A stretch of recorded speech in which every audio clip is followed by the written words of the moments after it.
Um acordo coletivo pode reduzir um benefício definido em lei? A Justiça do Trabalho acha que não e por isso vem anulando uma série de normas de convenções coletivas de algumas categorias profissionais. Para discutir se os sindicatos precisam ou não da tutela do Estado para definirem seus rumos, está conosco o juiz do trabalho Otávio Amaral Calvé. Nosso entrevistado tem mestrado em Direito pela Universidade de São Paulo e é professor da Fundação Getúlio Vargas e na rede LFG. Bem, juiz Calvé, seja bem-vindo novamente ao nosso programa. Obrigado. Bom, eu gostaria de começar a nossa conversa pela pergunta que eu considero a principal.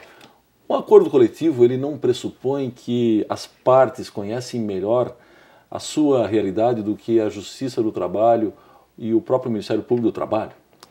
Sim, a ideia principal é essa, de que os próprios atores sociais vão saber melhor como devem encaminhar suas questões, entabulando nas negociações coletivas os acordos e as convenções. Entretanto, a boa realização de um acordo pressupõe uma série de questões que muitas vezes a gente percebe que há uma falha no nosso sistema. Pressupõe bons sindicatos, pressupõe uma negociação com boa-fé, com transparência, num ambiente de igualdade jurídica real, que muitas vezes a gente não observa. Então é por isso que a gente observa certas discrepâncias, né, na prática, que acabam levando a uma atuação do Poder Judiciário.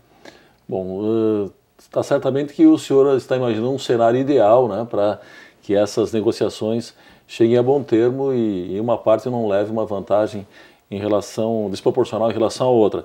Mas decisões judiciais aí que acabam desconstituindo ou ignorando normas de acordos coletivos, elas não podem até causar uma certa insegurança jurídica nas relações coletivas de trabalho?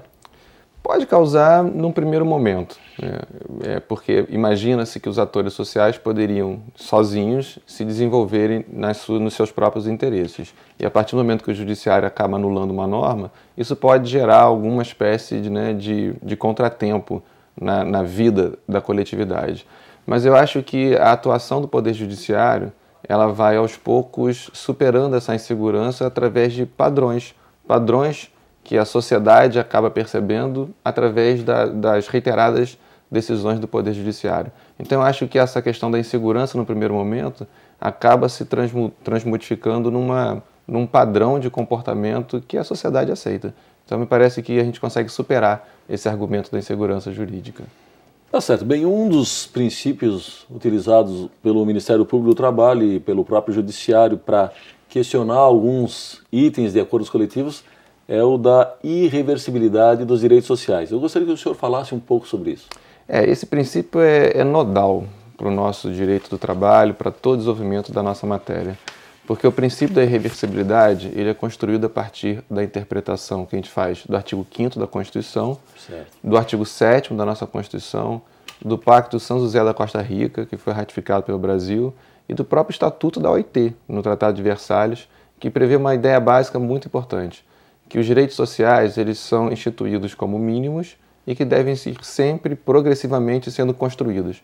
Então, os direitos sociais eles têm que ser sempre produzidos, incrementados e nunca sofrer retrocesso social, nunca sofrer uma regressão. Certo. Então, por isso que a gente percebe que até a negociação coletiva, que acaba sendo uma fonte de criação de normas, também deve se pautar por esse princípio, que é um princípio constitucional, que é o princípio de não promover retrocesso. Então, é isso que dá, talvez, assim, um grande fundamento para o judiciário anular uma norma coletiva, quando se percebe que essa norma está produzindo um retrocesso nos direitos sociais, o que é vedado pela nossa Constituição. Tá certo. Bem, as convenções 87 e 98 da Organização Internacional do Trabalho, OIT, elas consagraram o princípio da autonomia coletiva, que também é acatado pela Constituição brasileira. Ou seja, cada categoria profissional se organiza livremente e determina para si próprio o que mais lhe convém, sem a interferência de terceiros ou do poder público. Então o senhor entende que o princípio da autonomia coletiva ele conflita com o princípio que nós acabamos de falar há pouco, que é o da irreversibilidade dos direitos sociais? Eu pergunto isso porque muitas vezes os sindicatos, no processo de negociação, fazem algumas concessões, ou seja, dão um passo atrás para logo à frente dar um passo adiante, para conseguir eventualmente alguns ganhos na sequência. Eu não vejo conflito, não. Eu acho que a irreversibilidade ela deve ser vista não como impossibilidade de se modificar qualquer tipo de direito. Não é isso.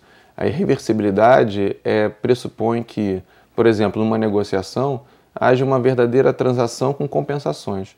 Certo. Então, sei lá, a gente pode dar um exemplo normativo, os 40% do FGTS que protege a relação de emprego. Isso um dia pode vir a ser modificado, mas desde que haja alguma espécie de compensação. Vamos reduzir de 20%, mas vamos dar estabilidade, algo nesse sentido. Então, na negociação coletiva, me parece que pode acontecer, deve ocorrer a mesma coisa. Faz-se a negociação, mas sempre pressupondo uma espécie de compensação para moldar a lei à realidade daquelas categorias. Tá certo. Bom, em relação a esse assunto, em 2009, no auge da crise econômica, se observou, até foi muito noticiado pela imprensa, que foram firmados diversos acordos coletivos de redução salarial, inclusive. Aquela situação, né? O empregado aceita reduzir o salário para salvar o emprego. E isso tudo tutelado pelo artigo 7º, inciso 6 da Constituição Federal, que diz que é direito do trabalhador a irredutibilidade do salário, salvo o disposto em convenção ou acordo coletivo. Bom, primeiro eu gostaria de saber qual a análise que o senhor faz. De certa forma, o senhor já falou um pouco sobre isso, a respeito desses acordos. E depois, se essa permissão constitucional ela não enfraquece aí o princípio do qual nós já falamos um pouco, que é o princípio da irreversibilidade dos direitos sociais. Eu acho que a irredutibilidade do salário, salvo negociação coletiva, né, essa flexibilização que a Constituição permitiu, ela se justifica nesses momentos emergenciais. Tem que ser sempre uma coisa temporária, uma coisa para enfrentar um momento de crise verdadeira, né, desde que essa crise realmente esteja demonstrada, com transparência, com boa fé, porque a gente observa na prática que muitas vezes esse argumento do medo, né, da crise, é utilizado como forma de pressão sobre os trabalhadores, né? O trabalhador acaba aceitando a negociação porque ele pensa, ou eu aceito a redução, ou eu vou ser dispensado, né?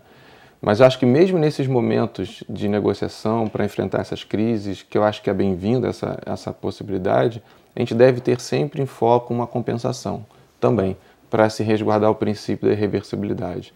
Então, para a empresa, por exemplo, não quebrar, vamos reduzir temporariamente os salários, mas vamos dar uma garantia de emprego, vamos dar algum outro sistema que possa compensar esse momento de crise, sempre, a meu ver, temporário. Não se justifica uma redução eterna para se enfrentar uma crise, né? Acho que é para salvar a empresa, que é o bem maior, que é a fonte produtora e que mantém os empregos, mas sempre nessa ótica, para a gente evitar abusos que infelizmente acontecem. Até porque no caso do Brasil, a crise que se prenunciava acabou não acontecendo com a intensidade que estava se alardeando. Parece que foi realmente uma marola, né, como falaram na época. Então acho que a gente teve sim alguns reflexos da crise, mas não foi nada assim tão assustador, né, nada assim tão impactante. É só ver, por exemplo, mais uma vez, os lucros dos bancos aqui no Brasil, né, lucros semestrais bilionários. Então me parece que o Brasil está, hoje a gente pode considerar um país com uma certa segurança, com uma certa estabilidade, um país rico, um país que tem uma economia pungente, né, mas que ainda tem o problema da má distribuição, né? Tá certo. Bem, Juiz Calveiro, nós precisamos chamar um rápido intervalo. É um instante só.